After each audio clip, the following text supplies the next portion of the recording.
तो वो वैसा है। पंडित जी, जैसे भाव लाने के लिए जीवन गुजर जाता है, लेकिन लोगों के वैसे निर्मल भाव होते नहीं है। हो जाते हैं प्लीज। नहीं, एक पंडित जी की बात सुन करके तो एक बार हो जाते हैं। चैन उसी समय ना, उसी समय होते हैं ना। भाव आ जाते थे, उस समय तो भाव आ जाते, सही में देव बनेंगे। भैया उस जी टाइम को पे प्रणाम, पंडित जी को प्रणाम, सबको सादर जय जिनेंद्र। हीरा बहन जी सादर जय जिनेंद्र। हीरा बहन जी is name of this body, but you are pure soul and knowing alone is your job. बहुत सुंदर, very nice. Today now we are starting. जय बोलो श्री अनंत सिद्ध परमेश्वरी भगवान की जय। जय श्री ओम नमः सिद्धेभ्य, जय श्री ओम नमः सिद्धेभ्य, जय श्री ओम नमः सिद्धेभ्य। नमो अरहंताणम, नमो सिद्धाणम, नमो आयरीयाणम, नमो उवज्जायाणम, नमो लोये सब्बसाहूणम। थे ज्ञान सागर गुरु मम प्राण प्यारे, थे पूज्य साधु गण से बुध मुख्य न्यारे। शास्त्रानुसार चलते मुझको चलाते, बंदो उन्हें विनय से सिर को झुकाते। पूजो उन्हें विनय से सिर को झुकाते, बंदो उन्हें विनय से सिर को झुकाते। जय बोलो उद्वाद शांति निर्माणी माता की जय। अनंतानंद सिद्ध भगवान, अनंतानंद तीर्थंकर भगवान की जय। अरन जी, सी जी, आचार्य जी, उपाध्याय जी, सर्व साधु जी, जिन धर्म, जिन आगम, जिन चैत्य, जिन चैत्यालय नव देवताओं की जय। 1452 गणधर परमेश्वरी भगवान की जय। गौतम स्वामी, सुधर्माचार्य, जम्बू स्वामी, अंतिम तीन केवली भगवान की जय। भूतकालीन, वर्तमान कालीन, भविष्यकालीन तीर्थंकर भगवंतों की जय। विदेश क्षेत्र में विराजमान अधिक से अधिक 160, कम से कम 20 तीर्थंकर भगवंतों की जय। 64 रिद्धिधारी मुनिराजों की जय। और 3 कम 9 करोड़ मुनिराज, 8 करोड़ 99,99,997, अर्थात 3 कम 9 करोड़ मुनिराज की जय। ढाई द्वीप में विराजमान समस्त आचार्य उपाध्याय साधु परमेश्वरी भगवंतों की जय। समस्त आर्यका माता जी की जय। समस्त तेलक जी महाराज, समस्त शुल्लक जी महाराज, समस्त शुल्लिका जी माता जी की जय। समस्त सदुर्विद्य संघ की जय। परम पूज्य आचार्य कल्प 108 श्री श्रुत सागर महाराज, कलकत्ता वाले महाराज, बहुत प्रसिद्ध विद्वान आचार्य कल्प श्री श्रुत सागर महाराज की जय। परम पूज्य मुनिवर 108 श्री अंतरात्मा सागर महाराज, ये भी कलकत्ता वाले, जयचंद लाल जी बगड़ा साहब। परम पूज्य मुनिवर 108 श्री अंतरात्मा सागर जी महाराज की जय। परम पूज्य मुनिवर 108 श्री ज्ञानी तपस्वी सिद्धांत वेत्ता और वो भी भैयावृत्तशील और उत्तम संलेखना को प्राप्त जयपुर निवासी श्रीमान रतनलाल जी सेठी साहब, बाद में मुनिवर 108 श्री सहिष्णु सागर महाराज बनकर जो उत्तम संलेखना को प्राप्त हुए, और वो भी आचार्य रत्न वर्धमान सागर महाराज के सानिध्य में। परम पूज्य सहिष्णु सागर मुनिराज की जय। परम पूज्य मुनिवर 108 श्री ज्ञानी ध्यानी तपस्वी सिद्धांत वेत्ता भैयावृत्तशील। देखिए, जिनके लिखे हुए वचनों को अपने को भैया जी समझाते हैं गोमटसार कर्मकांड में, ऐसे प्रगाढ़ विद्वान भाग संजय सेठी साहब। और अभी तो वर्तमान में परम पूज्य पंच परमेश्वरी पद में स्थित मुनिवर श्री प्रभु सागर महाराज की जय। परम पूज्य 108 सिद्धांत चक्रवर्ती नेमी चंद्र आचार्य महाराज की जय। परम पूज्य जैनागम की प्रकांड विदुषी आर्य का रत्न, मेरे को गोमटसार कर्मकांड के 1-2 पहला अध्याय दूसरा अध्याय पढ़ाने वाली मेरी परम गुरु आदरणीय आदिमती परम पूज्य आदिमती माता जी की जय। सोनू बहन जी, मैं आपको एक शुभ सूचना दे रहा हूं टुडे। आज हमारे ग्रुप में एक श्रीलाल जी कोठारी नाम के भाई साहब हैं, जो एवरीडे सुनते हैं।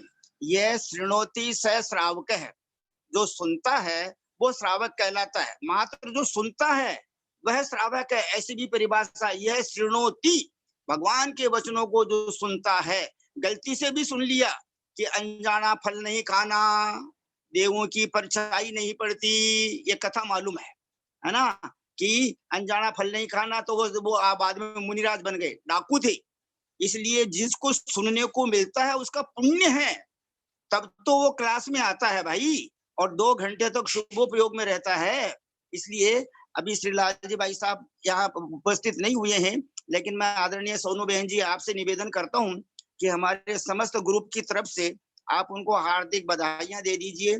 आज उनका जन्म दिवस है एंड 64 कंप्लीट हो रहे हैं, 65 उनका आज प्रारंभ होगा। मेरा तो उनसे विशेष परिचय नहीं है क्योंकि कलकत्ता में मैं रहा, लेकिन मेरे परिचय में नहीं आए, इसलिए उसके बाद में जो है आज की कक्षा प्रारंभ करते हैं। आदरणीय सोनू बहन जी प्लीज। 64 वर्ष मतलब 64 रिद्धि उनकी कंप्लीट हो चुकी है, तो उनको बहुत बहुत बधाई हमारे सारे ग्रुप वासियों की तरफ से। और वो बहुत एक्टिवली सुनते हैं। हीरा जैन जी जो एडवोकेट है, वो उन्हीं के इन्फ्लुएंस से सुनते हैं। उन्होंने कहा कि जब मैं जैन का कुछ भी सुनता हूँ, कुछ भी करता हूँ और अपने जीवन में उतारता हूँ, तो उनका कल्याण हो जाता है। इसीलिए वो पूरे जैन ही बन चुके हैं, जबकि है नहीं वो। लेकिन उन्होंने यहाँ की जो परंपरा है, यहाँ की जो जितने भी मूल सिद्धांत है, उनको अप्लाई किया और बहुत अपने जीवन में उसका महत्व को जाना। तब से वो लोग बहुत जैन धर्म के प्रति जागरूक हो गए हैं और बहुत भक्त हो गए हैं। पंडित जी, उनको बहुत बहुत बधाई।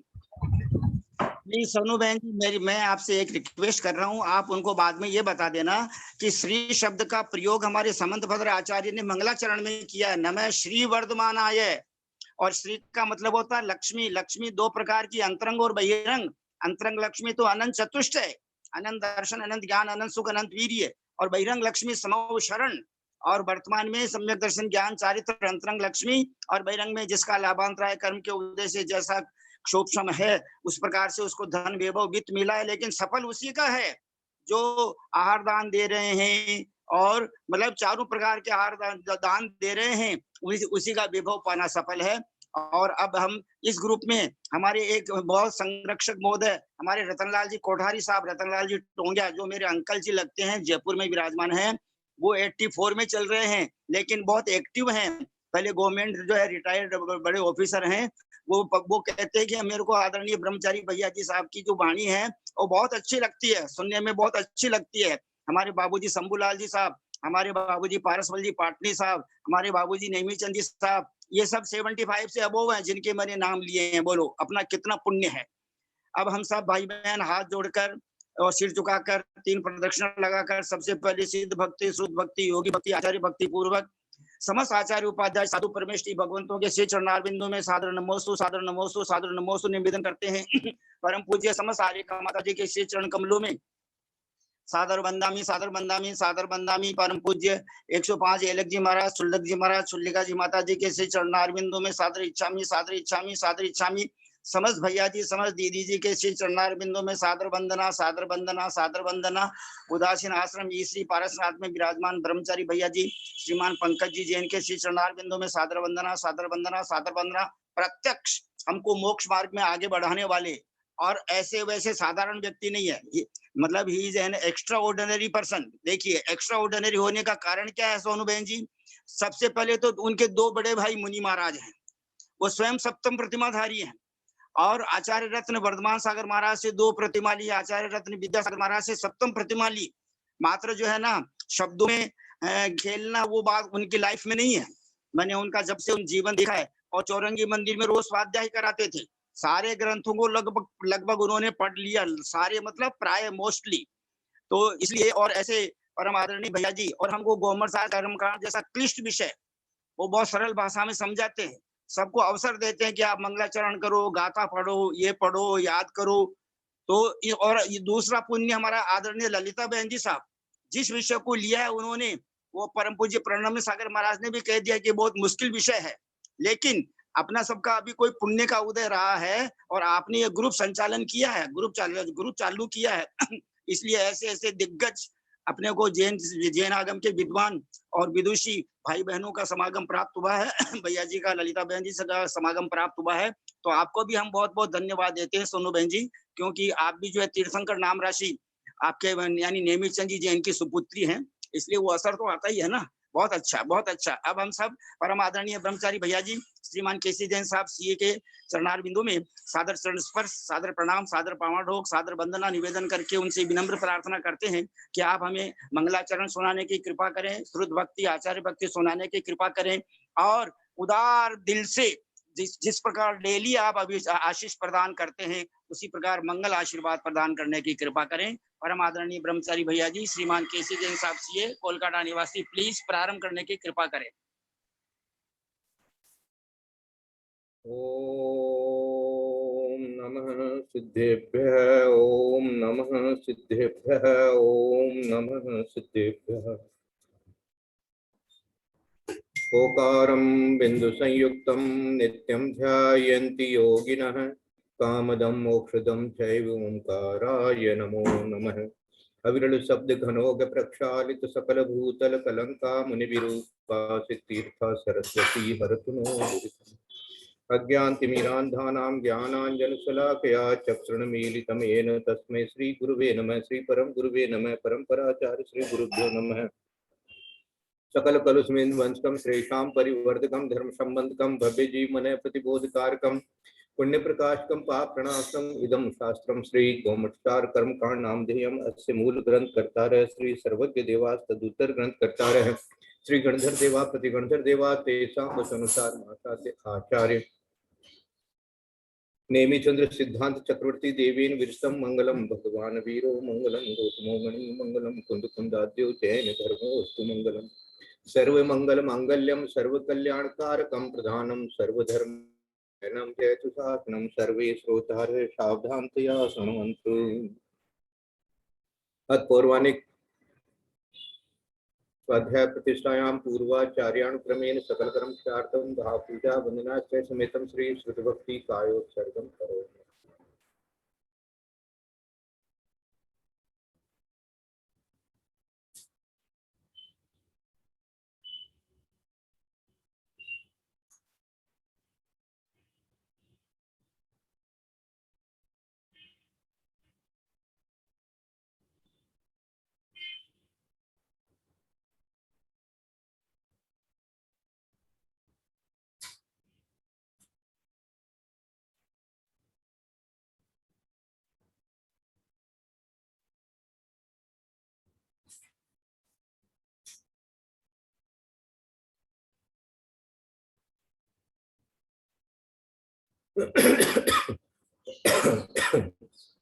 कोटिशतं द्वादशैव कोटो लक्षाणि शीतिस्त्रैधिकानि च पञ्चाशदष्टौ च सहस्रसङ्ख्यामेतच्छ्रुतं पंचपदं नमामि।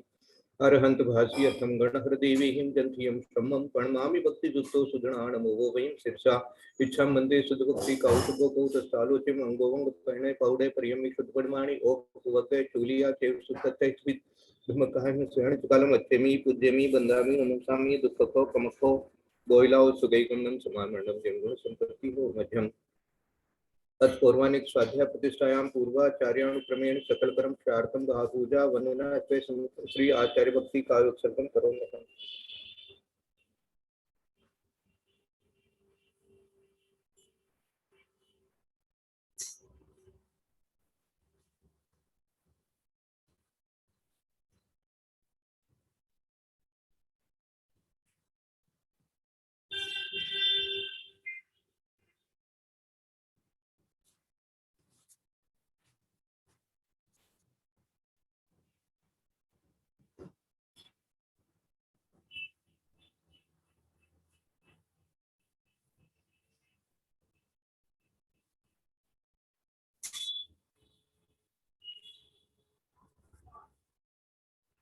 श्रुति जलधि पार्गे विश्व परमति विभावना पटुमति पे सुचरित तपोनि दिव्यो नमो गुरुभ्यो गुण गुरुभ्ये 36 गुण सम्मके पंचवी आचार करण संदर्शे शिक्षाणुते कुशे धम्मारी सदा वंदे गुरु भक्ति संयमेणिये तरंगि संसार सारं घोरं क्षणति अट्टुकं मम जम्मण मणं न पाविन्ति ये नित्यं प्रथमं धूम निर्ता ध्यानाग्नि होत्रा कुलः षट्कर्मा वीरता तपो दंदना साधुप्रिया साधु है श्रीलता वर्णा गुण प्रेरणा सुगंधार्थ ज्योतिका मोक्ष द्वार कपाट पाटम घटा प्रेरणा साधु है गुरु है पांतो नित्यम ज्ञान दर्शन नायका चारित्राणो गंभीरा मोक्ष मार्ग उपदेशका इच्छा मंत्री आर्यभक्ति कौशुको कौत सालोचन सम्मणान सम्मत सम्मत चक्षुजुताणम पंचव्याचारणम आरणम आराधि सुद्राणो देशाणु वज्राणम तीरायण गुण पालन र्याणम सबसाणो प्रयाण कालम अत्यमी पूज्यमी बंदामी नमसामी दुःखको समको बोलाओ सुगै गमनं समानम जंगम संपत्ति हो मुक्तम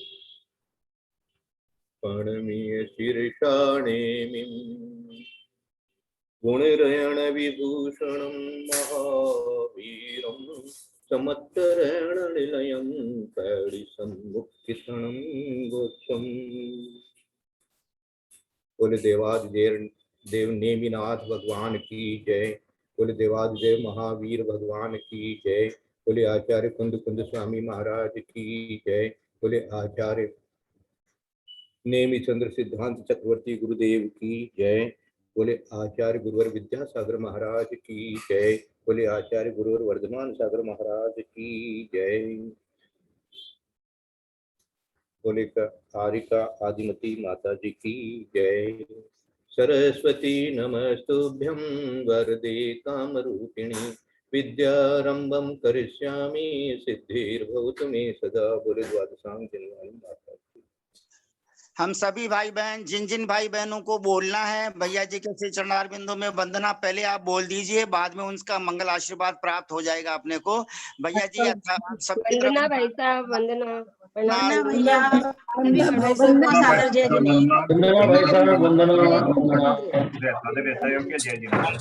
भाई साहब, वंदना भाई साहब, सभी बड़ों से सादर प्रणाम, सभी से जय जिनेंद्र। भाई साहब वंदना, प्रणाम भैया जी सभी को जय जिनेंद्र।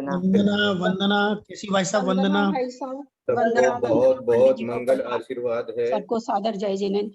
हाँ, पापम क्षयतु, दर्शन विशुद्धिर्भवतु, शारीरिक सम्यत्व भवतु, धर्म वृद्धि भवतु, आनंद भवतु। प्रसन्न चित्त रहना है सबको, स्वाध्याय करना है अंदर से अपनी आत्मा के आनंद को प्रकट करने के लिए, है ना। तो बाहर से आनंद आएगा सब सुनने का, और अंदर से आनंद आएगा आत्मा के स्वभाव का। तो ऐसा आनंद प्रकट करने के लिए मंगलाचरण करते हुए पहले जो है 6 सन्नन का जो नाम आया था ये ताड़पत्र वाले सूत्र के माध्यम से, और उसके बाद में आज अपन 29, 30, 31, 32 4 गाथाओं का पाठ कर लेंगे। उसके बाद में जितना हो सकेगा उतना अपन स्वाध्याय भी करेंगे, उसके बारे में थोड़ा समझेंगे। तो कुसुम दीदी जुड़ गई हो तो आप मंगलाचरण करके बोल सकते हैं, या अन्य कोई बोलना चाहें तो वो भी बोल सकते हैं। हीरा दीदी बोलना चाहे हीरा दीदी बोल सकती है, जिसका भी मन हो बोल सकते हैं। मैं बोलूं? पहले बोलो। पाणिमय सिरताणे गुणरयण विभूषणं महावीरं सम्मत्तरेण निलयं पयडि समुक्कित्तनं गोच्छम् सहडण नामं छव्विहं वज्ररिस सहनाराय संगडण नामं वज्रनाराय नाराय अर्धनाराय खिलीय असंपत्त सेवट्टी शरीर संगठन नामम चेई। हिंदी पढ़ूं? जी। संगनन नाम कर्म 6 प्रकार का है। वज्र ऋषभ नाराज सहनन नाम कर्म, वज्र नाराज नाराज अर्ध नाराज कीलित असंप्राप्ता श्रीपाटिका शरीर संगनन नाम कर्म। नोट: वज्र ऋषभ नाराज सहनन को पृथक कहने का प्रयोजन यह है कि संगनन वाले जीव ही मोक्ष जा सकते हैं। अब 6 सहनन वाले जीव किस किस सहनन से कौन कौन सी गति में उत्पन्न होते हैं, यह 4 गाथाओं में कहते हैं। सेवटेण यगमयि आदि दो चदु सुकप जुगलोति तत्तो दुजुगुल जुगुले खीली नारायण धोती। श्रीपाटिका सहनन से सहित जीव स्वर्ग में उत्पन्न हो तो स्वधर्म युगल से चौथे लांतव का पिष्ट स्वर्ग युगल पर्यंत अर्थात 8वें स्वर्ग तक उत्पन्न होते हैं। कीलक सहनन वाले इनसे ऊपर 2 युगल तक अर्थात 12वें स्वर्ग तक तथा अर्धनाराज सहनन वाले जीव इनसे आगे 2 युगल अर्थात 16वें स्वर्ग तक उत्पन्न होते हैं। नावगे विचाणु दिस्सण उत्तरवासी सुजांति तेणियमा तिदुगे गे संगडणे नारायण मा दिजे कम सो। नाराज वज्र नाराज और वज्र वृषभ नाराज सहनन वाले मनुष्य नव ग्रह पर्यंत तथा वज्र नाराज वज्र वृषभ नाराज वाले मनुष्य नव अनुदिश विमानों तक एवं वज्र वृषभ नाराज सहनन वाले मनुष्य पंच अनुत्तर विमानों तक उत्पन्न होते हैं।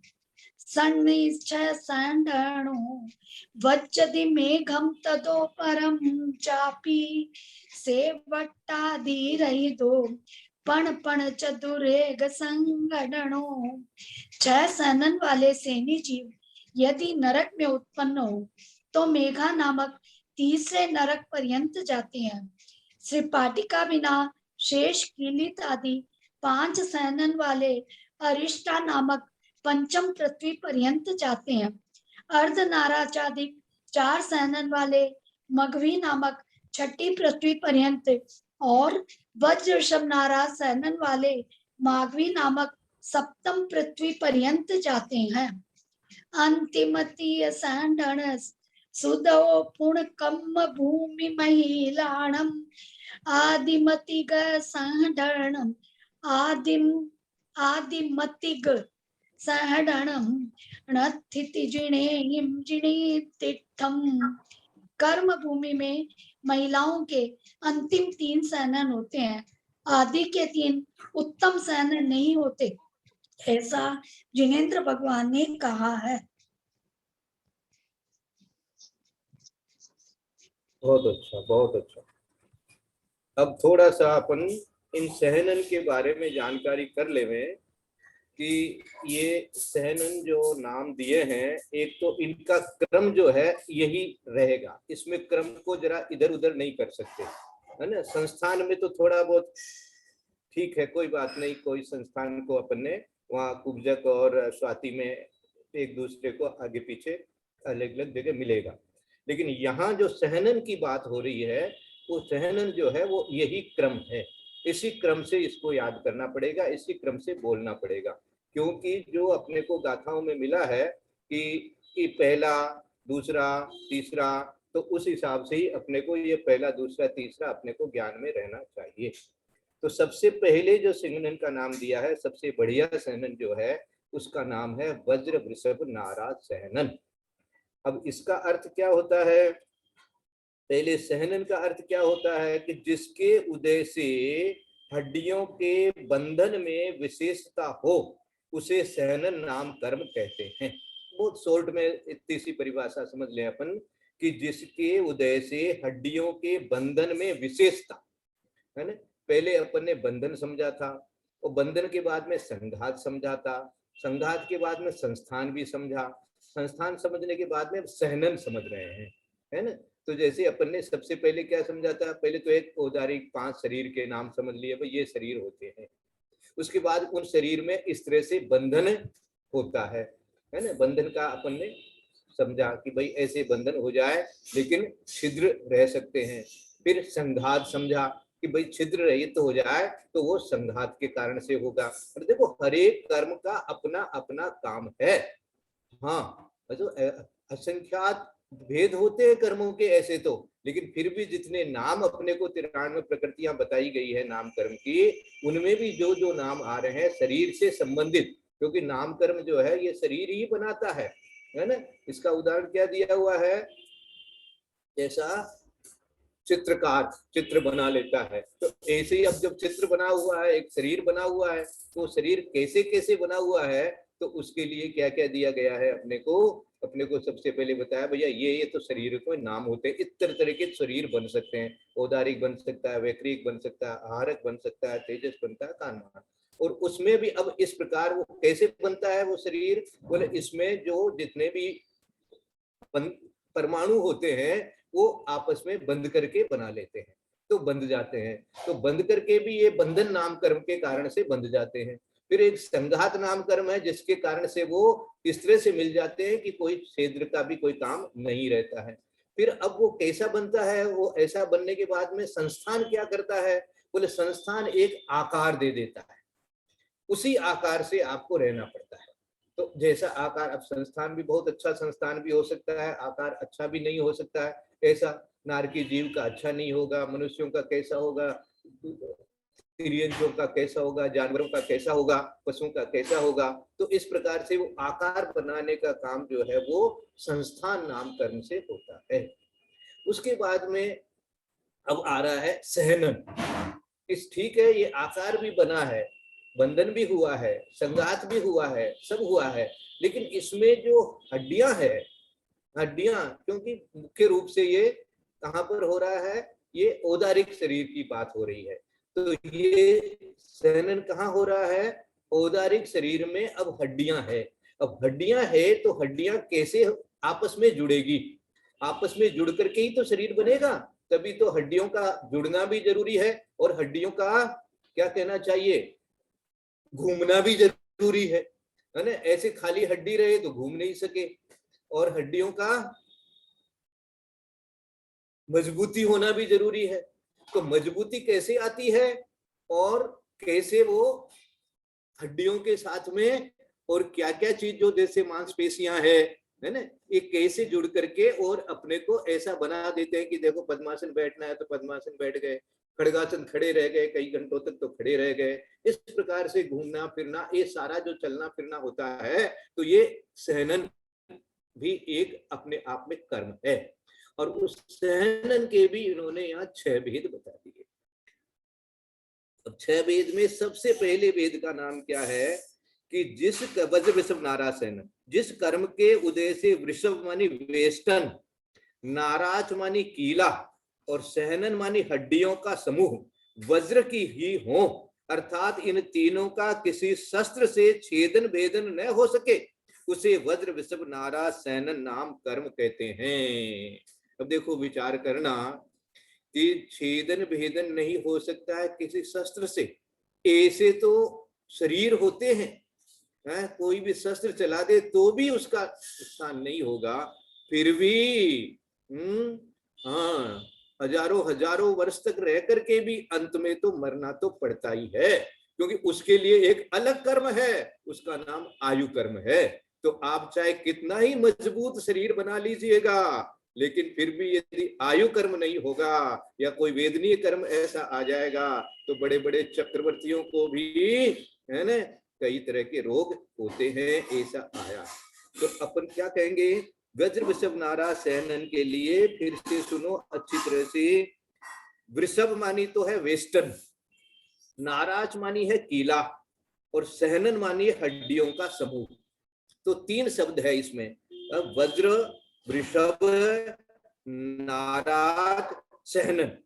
अब ये जो वज्र के ही हो, वज्र के जैसे हो या वज्र के जैसे हो, क्या वेस्टर्न, वेस्टर्न मानी जिससे अपन जैसे लपेट देते हैं कोई चीज को, तो ऐसा, तो वो वेस्टर्न हो गया। और कील मानी आपस में जुड़ने के लिए जो एक कील अपन डालते हैं जिसके कारण से वो जुड़ जाते हैं, उसको कीला कहते हैं। और सहनन यानी हड्डियां, ये हड्डियों का समूह जो हुआ हमारा सहनन, क्योंकि हड्डियों के बिना तो कोई टिकेगा ही नहीं, है ना। जिनकी हड्डियां भी नहीं होती है ऐसे भी जीव जो होंगे, उनके भी एकदम मामूली मामूली जो त्रस्त जीव होते हैं उनमें बहुत पतली पतली हड्डियां भी हो सकती है, होती है। तो इस तरह से चाहे कितनी पतली क्यों ना हो, वो जो उसका लास्ट में जाकर के अपने जो 6 नंबर का सहनन बताया है उसके अंदर तो बहुत ही कमजोर हड्डियां भी होती है, कमजोर सहनन, सारा सहनन जो है वो कमजोर ही कमजोर होता है। लेकिन अब सबसे पहले जो मजबूत सहनन है उसका नाम है वज्र वृषभ नाराज सहनन, है ना। वृषभ मानी बैल भी होता है, वृषभ जो मजबूती का जहां पर बताया जाता है नाम, तो उसके लिए वृषभ शब्द प्रयोग होता है ना। वृषभ मानी एक तरह से मजबूती की बात है। तो कैसा हो गया, वृषभ मानी वेस्टर्न, है ना, नाराज मानी कीला, और सहनन मानी हड्डियों का, वज्र की ही हो, अर्थात इन तीनों का किसी शस्त्र से छेदन भेदन न हो सके, उसे वज्र वृषभ नाराज सहनन नाम कर्म कहते हैं। दूसरे नंबर का पढ़ देता हूं, वज्र नाराज, जिस कर्म के उदय से ऐसा शरीर हो जिसके वज्र के हाड़ और वज्र की कीलें हो, परंतु वेस्टर्न, है ना, वृषभ शब्द नहीं है अभी यहाँ पर, वज्र नाराज ही है। वृषभ शब्द किसके लिए आया था, वेस्टर्न के लिए आया था, परंतु वेस्टर्न वज्र के न हो, वह वज्र नाराज सैनन कहलाता है। ये वज्र नाराज मानी इसके अंदर में वृषभ शब्द हटा दिया। पहले में है वज्र वृषभ नाराज, दूसरे में है वज्र नाराज। वह वज्र के हैं लेकिन वृषभ नहीं है वज्र का। तो नाराज जो है, नाराज मानी जो कीला, कीला जो है वो तो वज्र जैसा है या वज्र का ही है समझ लीजिए। और हड्डियां भी जो हैं वो भी वज्र की है, लेकिन जो वेस्टर्न है वो नहीं है। वृषभ जो है वो वज्र का नहीं है। इसलिए वज्र नारा सहनन, जिस कर्म के उदय से ऐसा शरीर हो जिसके वज्र के हाड़ और वज्र की कीलें हो परंतु वेस्टर्न वज्र के न हो, वह वज्र नारा सहनन कहलाता है। ये दो हो गए। तीसरा है नाराज सहनन। हम उसके अंदर में अब वज्र है ही नहीं। नाराज, जिस कर्म के उदय से शरीर में वज्र रहित साधारण वेस्टर्न और कीली सहित हाड़ हो, उसे नाराज सहनन कहते हैं। अब यहाँ पर वज्र बना नहीं है, लेकिन फिर भी वज्र रहित साधारण वेस्टर्न और कीली सहित हाड़ हो, उसे नाराज सहनन कहते हैं। मानी मजबूत तो है लेकिन वज्र का नहीं है। अब अर्ध नाराज, जिस कर्म के उदय से हाड़ों की संधियां आधी कीलित हो, वह अर्ध नाराज सहनन का काम कर्म है। मानी हड्डों की संधियां जो है आधी कीलित हो, एक तरह से पूरी तरह से, जिसको कहते हैं आगे तक जाकर के नहीं फिट हो सके, तो इस प्रकार से आधी कीलित हो गई। और फिर कीलित सहनन, जिस कर्म के उदय से हाड़ों की संधियां परस्पर में जुड़ी हो, परस्पर कीलित हो, वह कीलित नाम कर्म कहलाता है।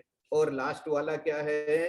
असंप्राप्त त्रिपाटिका सहनन, जिस कर्म के उदय से जुदे जुदे हाड़ नसों में बंधे हों, परस्पर कीलित हुए न हो, वह असंप्राप्त त्रिपाटिका सहनन कहलाता है। क्योंकि असंप्राप्तानि आपस में नहीं मिले हों, त्रिपाटिका वत सहनानी यस्मिन, सर्प की तरह हाड़ जिसमें, तत्व असंप्राप्त त्रिपाटिका सहनन, असंप्राप्त त्रिपाटिका सहनन शरीर है, ऐसा भावार्थ है। ये आपको थोड़ा सा मैंने दूसरे ग्रंथ से जो परिभाषाएं शॉर्ट में एकदम लिखी हुई है उनको पढ़ करके सुनाया है।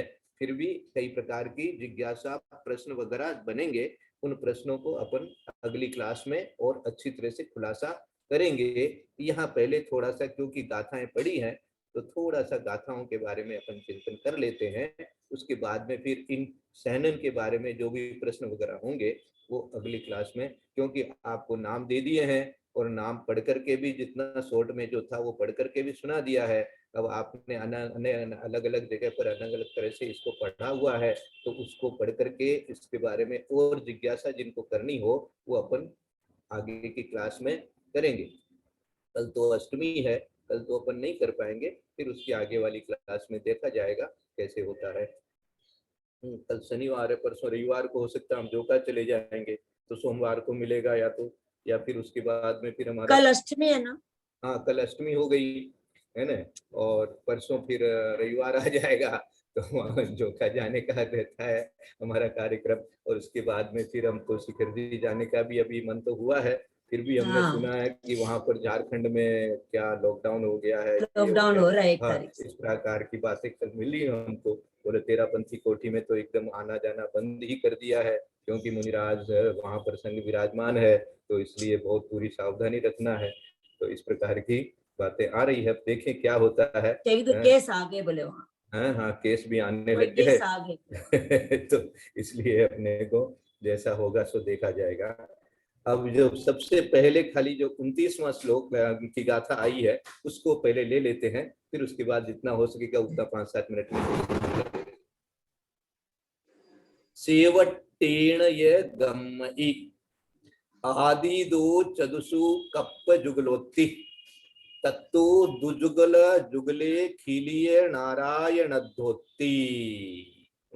ये अब 6 सहनन वाले जीव किस किस सहनन से कौन कौन सी गति में उत्पन्न होते हैं, ये 4 गाथाओं में कहते हैं।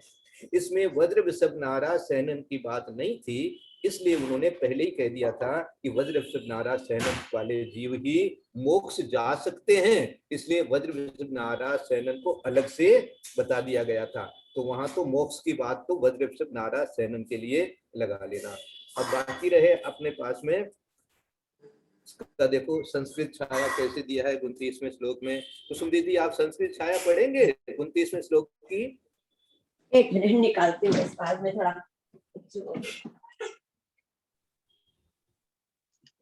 भाई साहब मैं पढ़ दूं?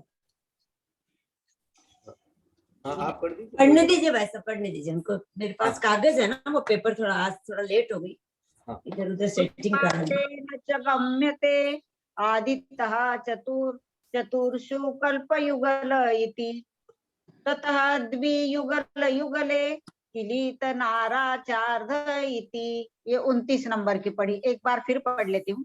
स्पृपाठेन च गम्यते आदित्यः चतुर्षु कल्पयुगल इति ततः द्वियुगल युगले किलीत नाराचार्ध इति।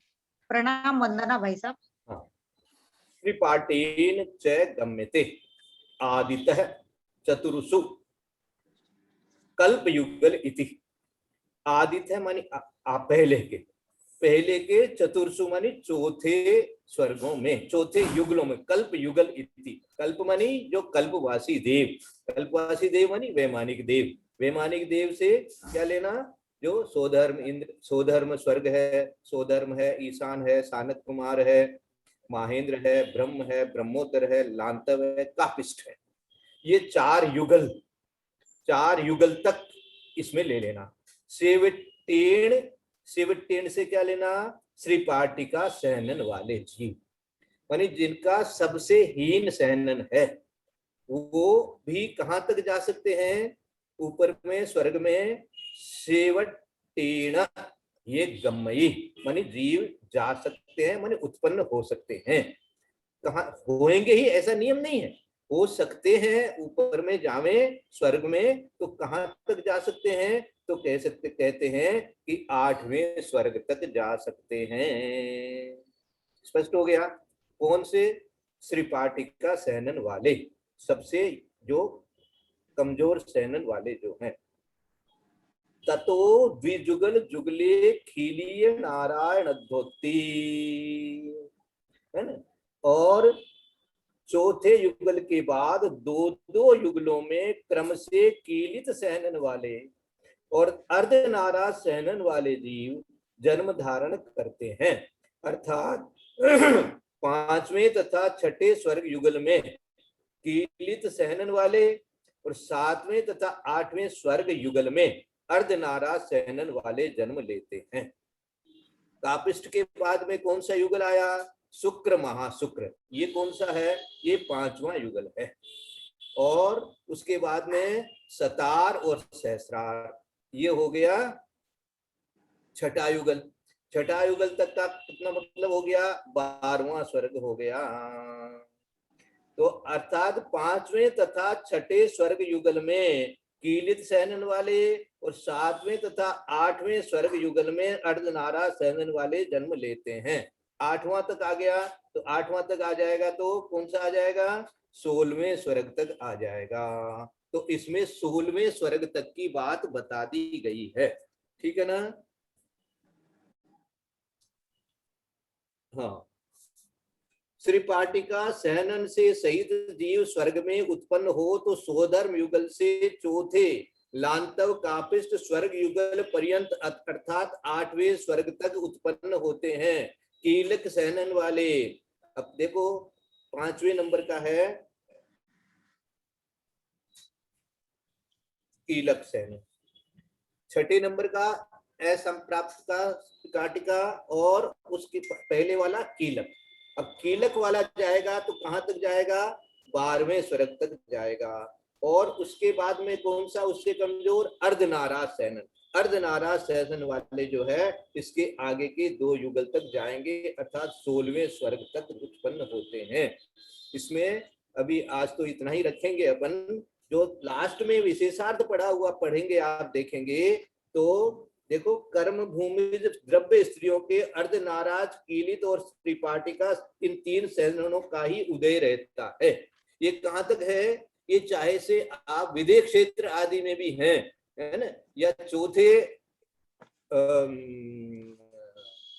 काल में भी हैं, तो भी आपके स्त्री पर्याय में, द्रव्य स्त्री पर्याय में वज्र वृषभ नाराज और वज्र नाराज और नाराज, ये 3 सैनन आपके नहीं होंगे। इसीलिए कह दिया गया है कि द्रव्य स्त्री पर्याय से 16वें स्वर्ग से आगे नहीं जाते हैं, है ना। जैसे अपने उदाहरण आता है, सीता का जीव कहाँ है? बोले 16वें स्वर्ग में है। तो इस प्रकार से, तो ये जो हुआ, ये अपन ने पढ़ा कि पहले के 3 सैनन के बारे में थोड़ा सा जानकारी हो गई है अपने को, कि जो पहले माने अंतिम 3 सैनन के बारे में, कि त्रिपाटिका सैनन वाला तो जो है 8वें स्वर्ग तक जा सकता है, कीलक सैनन वाला 12वें स्वर्ग तक जा सकता है, और अर्धनाराज सैनन वाला 16वें स्वर्ग तक जा सकता है। तो ये सब वर्णन जो है अपन अन्य जगह जगह पर पढ़ते हैं, लेकिन उसका मूल कहाँ है? मूल ये कहाँ से आया है? बोले ये गोमटसार कर्मकांड से आया है। अन्य अन्य जगह भी पढ़ते हैं, तत्वार सूत्र इत्यादि में भी पढ़ते हैं। जब सनन का विस्तार पढ़ते हैं या और कहीं भी विस्तार पढ़ते हैं, तो वहां पर आपको मिलेगा कि ये गोमटसार कर्मकांड की गाथा के माध्यम से ये बताया जा रहा है। इसलिए ये जो गोमटसार कर्मकांड है, बहुत सारे ग्रंथों का एक तरह से ये मूल ग्रंथ है। तो इसी ग्रंथ का की गाथाएं कोट कर करके और अन्य जगह पर विस्तार बताया जाता है। तो अपने को ये ग्रंथ मिल गया है, और इस ग्रंथ के माध्यम से अपन जो है मूल बातें पढ़ रहे हैं। इसके लिए जैसा जैसा पंडित जी साहब सबको बताते हैं, बहुत ही पुण्य का उदय है, और इसलिए सबको बहुत बहुत मंगल आशीर्वाद है कि सबको ये अच्छी तरह से समझ में आ जाए, और धीरे धीरे भी पढ़ेंगे तो थोड़ा थोड़ा याद भी हो जाए। क्योंकि पहले से जिनको पढ़ा हुआ है, दोबारा पढ़ें, तीसरी बार पढ़ें, चौथी बार पढ़ें, तब जा करके और इस तरह का जो ये विशेष ग्रंथ है उसको समझना और उसका याद रखना संभव हो पाता है। इसके लिए आज के लिए अपन विसर्जन करते हैं। यदर्थ मात्रा पद्यवाक्यहीनम् मया प्रमादादति किंचनोक्तम् तन्मे क्षमित्वा विदधातु देवी सरस्वती केवल बोधलब्धिं बोधि समाधि परिणाम शुद्धि स्वात्मोपलब्धि शिवशोधि चिंतितवस्तुदाने स्वाम वंदुमानस्य ममासु देवी। जावाणी के ज्ञान ते सुजे लोकालोक सोवाणी मस्तक नमो सदा देतमुदो। हे जनवाणी भारती तो जपो दिन रैन जो तेरा शरणागत सो पावे सुख है। देव भजो अरहंत को गुरु से हो निर्ग्रंथ दया धर्म कालो सदा यही मोक्ष प्राप्त करे द्वार साम दिन।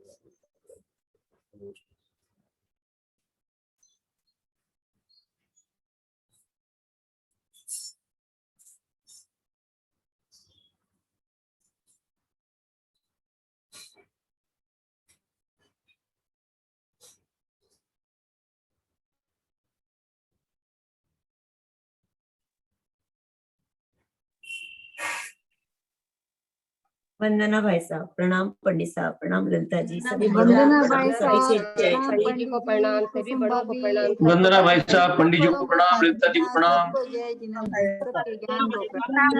जय जिनेंद्र। वंदना भाई साहब, वंदना भाई वंदना भाई साहब को प्रणाम प्रणाम प्रणाम। जय जिनेंद्र। परम आदरणीय ब्रह्मचारी भैया जी साहब से एक विनम्र प्रार्थना है, जहाँ से आपने इन